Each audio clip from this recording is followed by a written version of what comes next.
हाँ, तो vaccine nationalism basically ये होता है that firstly you are trying to secure the interests of the citizens of your own nation. जैसे USA कर रहा है, it is in the interest of the world that American get vaccinated. तो वो ही चीज़ होती है वैक्सीन नेशनलिज्म.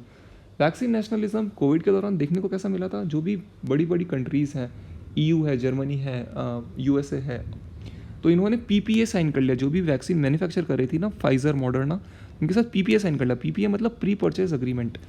तो यूएसए ने, फ्रांस ने, ब्रिटेन ने, इन्होंने पीपीए साइन कर लिया. मतलब पहले हमें मिलेगी, उसके बाद दूसरों को जिनको भी मिली होगी वो मिलेगी. ठीक है, तो क्या ये इलीगल है? इलीगल तो बिल्कुल नहीं है. तो यहाँ पे मतलब वही लीगल वर्सेस एथिकल के अंदर वो वाली चीज़ आ सकती है. That is it illegal? No, it is not illegal, but it is definitely an ethical issue कि आप ग्लोबल हेल्थ प्रिंसिपल्स के साथ खिलवाड़ कर रहे हैं. ठीक है, फिर क्या ये ऐसा पास्ट में हुआ है? डेफिनेटली ऐसा पास्ट में भी हुआ है. जब H1N1 स्वाइन फ्लू 2009 ऑस्ट्रेलिया ने ऐसा किया था. ठीक है, तो अभी वे अहेड क्या है ऐसे सिचुएशन के साथ, ग्लोबल हेल्थ इमरजेंसी सिचुएशन के साथ निपटने के लिए क्या आप कर सकते हो? तो उसका एक सिंपल सा सोल्यूशन है that countries have to collaborate. आप सेल्फ इंटरेस्ट रखिए, लेकिन कोलैबोरेशन करना भी ज़रूरी है. तो कोलैबोरेशन का सबसे अच्छा एग्जांपल है कोवैक्स, COVAX. ये कोवैक्स बेसिकली 3 ऑर्गेनाइजेशंस का एक कोलिशन है. WHO, ये याद रखना, ये प्रीलिम्स में डायरेक्ट पूछ सकता है. WHO, गावी और सेपी. सेपी का फुल फॉर्म है coalition for epidemic preparedness innovation. ठीक है, तो इनका एम यही है कि 2 बिलियन डोजेस हमें तैयार करनी है और जितनी भी मिडिल और लो इनकम कंट्रीज उनको सप्लाई करना है. ठीक है, तो वैक्सीन नेशनलिज्म का कॉन्सेप्ट पढ़ लिया, एग्जाम्पल देख लिए पुराने और नए. ऑस्ट्रेलिया का पुराना H1N1 का, और यूएसए, फ्रांस, ब्रिटेन का भी नया कोविड वाला. ठीक है, और सोल्यूशन क्या है? Global collaboration. ग्लोबल कोलैबोरेशन का एग्जाम्पल कोवैक्स. ठीक है, COVAX. कोवैक्स कुछ नहीं, एक तरह का कोलैबोरेशन है, बस इतना सा याद रखना. और कोवैक्स का प्रीलिम्स का पॉइंट ये हो सकता है कि कौन कौन इसके अंदर पार्टिसिपेट कर रहे हैं. WHO, Gavi, CP. सेपी का फुल फॉर्म पता रखना. ठीक है, तो ये हो गया 2 कॉन्सेप्ट इंपॉर्टेंट. फिर है साइबर क्राइम वॉलंटियर. ठीक है, तो कॉन्टेक्स्ट ये था कि होम मिनिस्ट्री ने बोला है कि जो भी साइबर क्राइम वॉलंटियर्स होते हैं, हम उनका डेटाबेस मैनेज नहीं करेंगे क्योंकि police is a subject of state. ठीक है, तो अभी साइबर क्राइम वॉलंटियर बेसिकली इसको हम समझ सकते हैं. तो ये है कि सपोज प्राची, तुम एक सोशल मीडिया यूज़र हो, तुमने कुछ कंटेंट डाला है सोशल मीडिया पे, सोशल कंटेंट है, लेकिन साइबर क्राइम मतलब कुछ साइबर क्राइम वॉलंटियर्स हो सकते हैं, कुछ ऐसे लोग, रजिस्टर्ड लोग हो सकते हैं, सरकारी रजिस्टर्ड लोग, जो कि तुम्हारे कंटेंट को फ्लैग कर सकते हैं और तुम्हारे कंटेंट के लिए बोल सकते हैं कि नहीं, प्राची का जो जो भी उसने स्टोरी डाली है वो नेशनल इंटरेस्ट में नहीं है, या फिर वो मतलब उसे हेट्रेड इलिसिट हो रही है.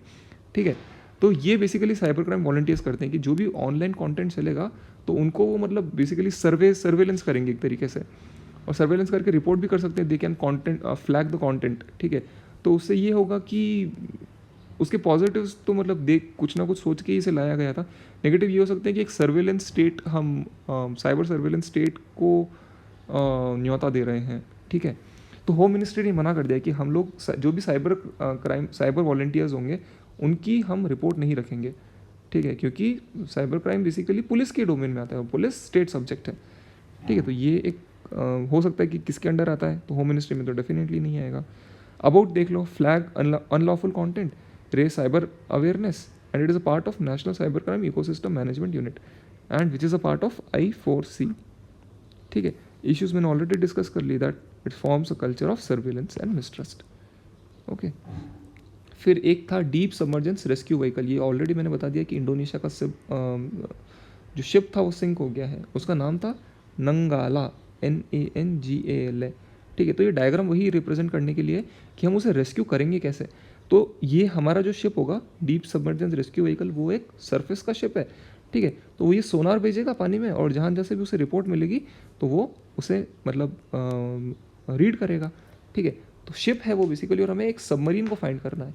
सबमरीन का नाम है इंडोनेशियन नंगाला. ओके, सिंपल सा करंट अफेयर है और कुछ नहीं इसके अंदर. ठीक है, फिर एक करंट अफेयर है ह्यूमन राइट्स वॉच. ये ह्यूमन राइट्स वॉच क्या है और कॉन्टेक्स्ट क्या है वो देख लेते हैं. ह्यूमन राइट्स वॉच कॉन्टेक्स्ट ये है कि इसराइल के अंदर जो भी पैलेस्टीनियंस के अगेंस्ट में क्राइम्स हो रहे हैं, जो ज्यूज़ कर रहे हैं, तो उसे अपार्थाइड की डेफिनेशन दी है. अपार्थाइड, ठीक है, it's the worst form of racism. तो Israel is doing apartheid against Palestine, ठीक है। अब ह्यूमन राइट्स वॉच ने ऐसा डिक्लेयर किया, तो ह्यूमन राइट्स वॉच बेसिकली ये क्या है, ये न्यूयॉर्क बेस्ड एनजीओ है, ठीक है। तो करंट अफेयर में पूछ सकता है कि कहाँ पे बेस्ड है, न्यूयॉर्क बेस्ड है, इंटर गवर्नमेंट है क्या है, नहीं, ये एक एनजीओ है, ठीक है। I am sorry. और फिर लास्ट टॉपिक है net zero producer forum. Net zero producer forum ये है बेसिकली कार्बन न्यूट्रलिटी से रिलेटेड,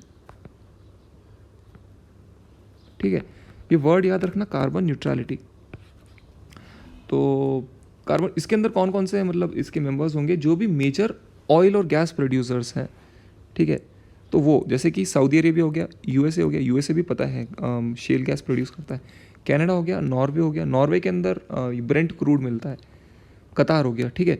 तो इसमें से जो तुम्हें सरप्राइजिंग नेम ये लग सकते हैं वो हो सकता है नॉर्वे और कनाडा।